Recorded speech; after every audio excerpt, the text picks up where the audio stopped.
Life is all about timing. One decision, one moment, one opportunity, one shot will affect how the rest of your life goes. But making the wrong choices can ruin decades of hard work. Everything you accomplish won't mean a ding when you're suffering painfully in the moment, wishing you pulled back on that fatal decision. Just like that reckless trip right before the New Year's, 3 a.m. decisions to drop money you didn't need to spend end up going viral on social media for the wrong reasons. Reputations tarnished. Don't be that guy. NBA free agency works the same way. The poor choices for many great players will forever have people cracking jokes during their nasty tenure with a team they never belong. These players already regretting their 2025 free agency decisions. Some of these mistakes will haunt them the rest of their careers. Starting with Jonathan Kuminga of the Golden State Warriors, the franchise after Bob Myers stepped down, an absolute travesty. Holding on to every inch of what Steph Curry has left, the Warriors were one of the biggest losers during the offseason, not doing a damn thing till a month before the start of the season. You couldn't even tell they had a real front office. Negotiations dragged on forever, settled for 2 years $48 million in an era for no money restricted free agent non-stars. The former 7th pick in the 2021 draft, still not liked by Steve Kerr, will never get any rhythm going, more than capable, scoring 20 points on his own occasionally. But Kerr has a personal agenda with guys he don't like, getting 0 minutes in a 30-point blowout win, a DNP on Christmas Day. Now in his own head with the atrocious games 1 of 10 and 1 of 5 shooting won't cut it. Too bad the other teams don't have cap sheet. Having people in his corner telling him he has LeBron potential and it's Steve Kerr's fault that he looks like Bronny out there for stretches. It was reported he rejected an offer worth 5 years $150 prior to the start of the 24-25 season at 21 years old. One of the worst fumbles all time, believing his value was higher for a guy to never fully materialize. You bet the now 23-year-old has learned his lessons. His agent, although denied the claim, saying it was rumors, his production too unpredictable. Too bad Warriors fans will continue hearing his name when most of the fan base just want him off the team at all costs. His attitude and constant drama surrounding him makes the franchise now insufferable. His athleticism and energy top-notch, but still lacks the fundamental. Poor IQ, Kerr reluctant to trust him. Now he's playing himself into a minimum. Having a team option for next season, the settlement couldn't have been any worse. Now looking like an expiring, one of those players who believes he's better than what he actually is. Not good with the ball in his hands, can't shoot, playing on a team in win now mode and wanting the ball. There's no use for him on the roster. Both the franchise and Kuminga himself massively regret staying put 6 months too long. Al Horford should have just stayed put in Boston with all due respect, or better yet, retire completely after last season.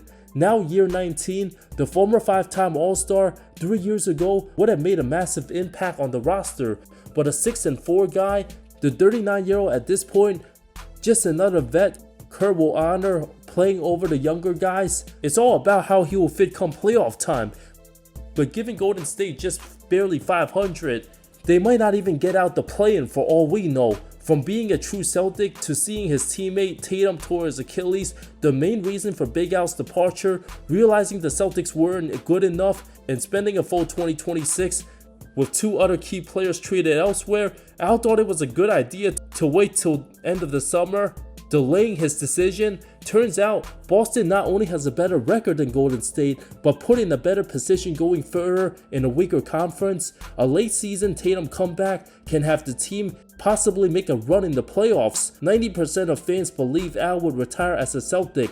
Guess he didn't learn his lesson a second time, joining the rival Sixers back in 2019. Golden State looking much of the same, perhaps even worse if there's no playoffs come April.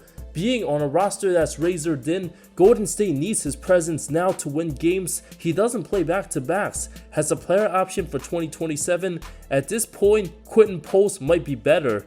Chris Paul, of all his massive career disappointments, from being extremely close to winning the 21 title, had a couple possessions went his team's way to untimely injuries, preventing him from that title that would heavily cement his legacy. His worst decision, deciding to join the Clippers in his final farewell season, looking like the saddest, most disrespectful send-off in all of sports, kicked off the franchise, that'll retire his jersey number, the most accomplished wearing the team's uniform, unless he was getting real minutes, given the aggressive, polarizing personality, never the one to stay silent, desperately tried displaying his leadership and vocal qualities in team meetings. Nobody was buying it. Getting cut so randomly, an absolute travesty of a distasteful exit. If Paul doesn't pick up a basketball again, what a brutal way to finish out a Hall of Fame career, not able to continue on his own terms. Through a Halloween party, 3 people showed up, Zubac and Bradley Beal. From the team's point of view, there's always a scapegoat for the losses. After CP3 encouraged Kawhi to get up on Klay Thompson, that's supposed to be assistant coach Jeff Van Gundy's job to tell the team. Given what we know about Jeff's personality as a broadcaster, him and Ball absolutely butted heads. Nasty words exchange, who knows what was said. Clippers felt too much drama for a 14-man off the bench, sent home at 3 a.m. like a kid getting expelled from school. Paul even had to get Brook Lopez to back him up. Still one of the most bizarre situations we ever seen. The 12-time All-Star received the most punishment he's ever gotten in his 21-year career. He absolutely wished he could have signed elsewhere. Any of the 29 teams would have had a way better outcome. Brook Lopez, it's over. Call it quits. The Clippers more than likely won't accept his team option for 2027. Now a backup for any team. 37 years old, had himself a fabulous career, but being on the Clippers at this point in time ain't worth it. His rebounds to foul ratio almost identical. Should have retired a buck. Can barely move out there. Has one last chance to prove worthy as a rotational guy with Zubac out for 3 weeks. Lopez had his first start of the season December 23rd, put up 5 and 6, now only a 3-point specialist who can't defend or rebound, at least trade eligible, very slow-footed, certainly chose the wrong LA team. If that's where he wanted to finish his career in the first place, Golden State wouldn't have been any better either. Going to a cursed franchise for any old vet will always end up a mistake. Kevon Looney went from the greatest dynasty of this generation to dumpster bottom shelf New Orleans, became so unreliable, Pels had to sign backup DeAndre Jordan. Former Pelicans Dyson Daniel fully convinced the franchise absolutely cursed now that he's in Atlanta, citing of reoccurring cycles of injuries, something down in that water. Looney at the Bay Area was one of the most durable players between 2022 to 25, missed a total 14 games in 4 full seasons, already missed more than half of all that during these first 2 months, quickly sprained his left knee before the regular season began. The oldest looking 29-year-old in the association, have many thinking he's 36, given how his body's already breaking down. Averaging only 3 and 4 in 12 games, a 2-year $16 million contract, next season a team option. We all know what that answer is gonna be. The 3-time champ acknowledging his feelings getting left out and forgotten, falling off the playoff rotation with Steve Kerr's decisions, having Looney ride the bench. Now that he chose New Orleans, everybody already forgotten he's still in the NBA. Disappointed, didn't get a chance to square off against Steven Adams in the playoffs. Frustrated enough to sign with the Pelicans of all places, now looking like the second coming of Festus Ezeli. Now that New Orleans winning some games without him, the fact that the Fire Willie Green had Looney starting over rookie Derek Queen, an absolute travesty. With all the respect, Looney brings nothing to the Pelicans. Even though DeAndre Ayton's not that good for the Lakers, the fact that Looney making the same amount as DA, being a way more inferior player, shows how dumb New Orleans is. Looney can still be impactful in limited minutes for a team like the Knicks or Celtics. Myles Turner, who could have had his jersey retired by the Pacers if he stayed there his whole career, even without being an all-star, continues to trash the organization unnecessarily. The Bucks heavily overpaid for an average starting player, 4 years $109, $30 mil too much, had to cut Dame Lillard for desperately trying to make Giannis stay. That ain't happening. The 29-year-old's averages of under 13 and 6, not cutting it. After Giannis gets traded, there's no hopes for the Bucks for the rest of the decade. Ultimately, Turner chose the money over the chance at competing for a real title. We'll just end up in Kyle Kuzma's situation, empty stats on bad teams. Not only is Turner regretting the Bucks decision, but the franchise will regret paying him this much, especially after his no-show Game 7 Finals performance.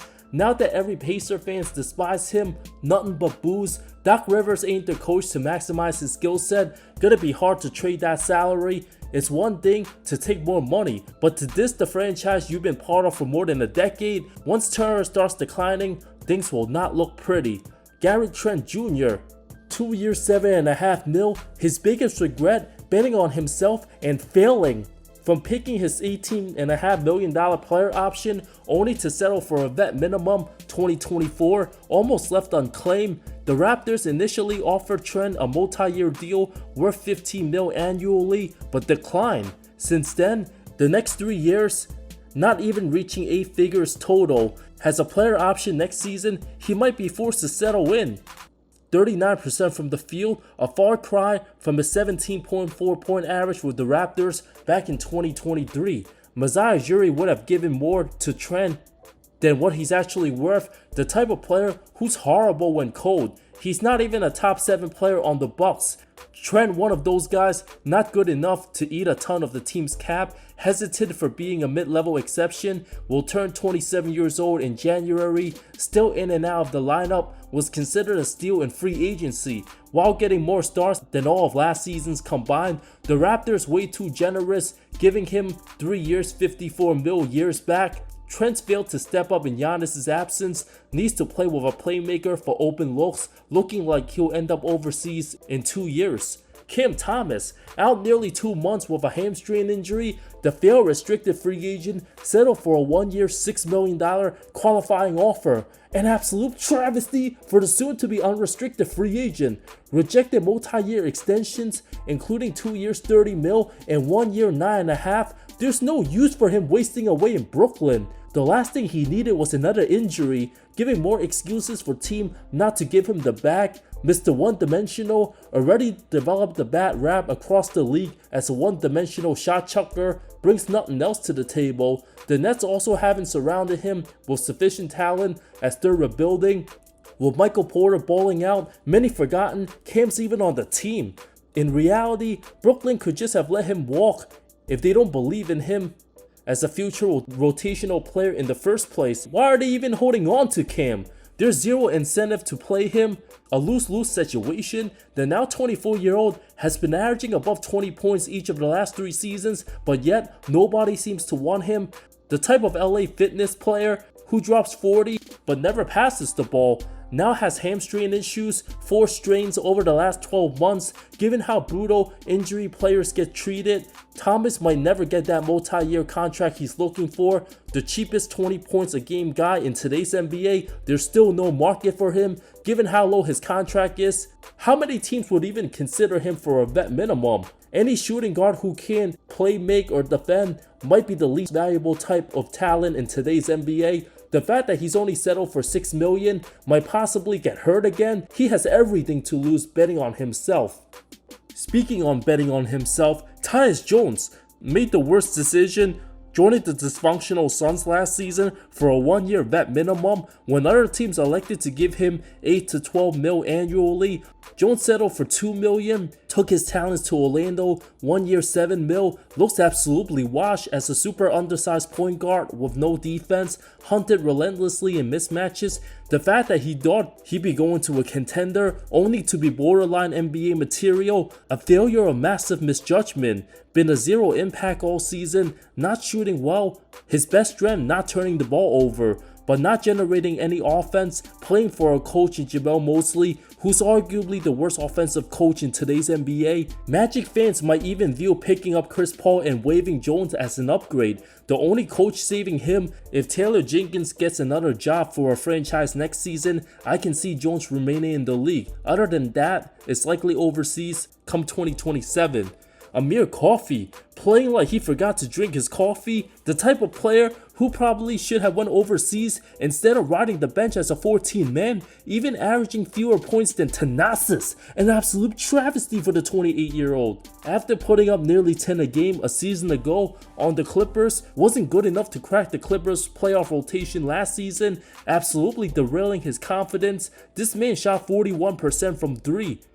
And he's having worse numbers than Bronny James on the year. The Clippers could have used a guy like him and his outside shooting. Forever known as Mr. Clipper Hall of Fame role player, his awful start to this season could not have gotten worse. Many casual fans today couldn't name which team Coffey's even on. If you give them 5 guesses, I know Charles Barkley don't got the answers. Will Spencer Dinwiddie regret accepting an offer with Charlotte before getting waived now in the EuroLeague? A career 13-5 guy, unless Dinwiddie wanted to ball overseas all along. If he waited a bit longer, some teams would have probably taken him by now as an injury filler. Life in the NBA doesn't wait for second chances. One bad offseason move, the league will simply move on without you. Just ask some of these former Lakers, guys who elected to take less money only to lose leverage and respect they'll never get back. Free agency isn't about vibes and pride, it's about survival, looking out for yourself.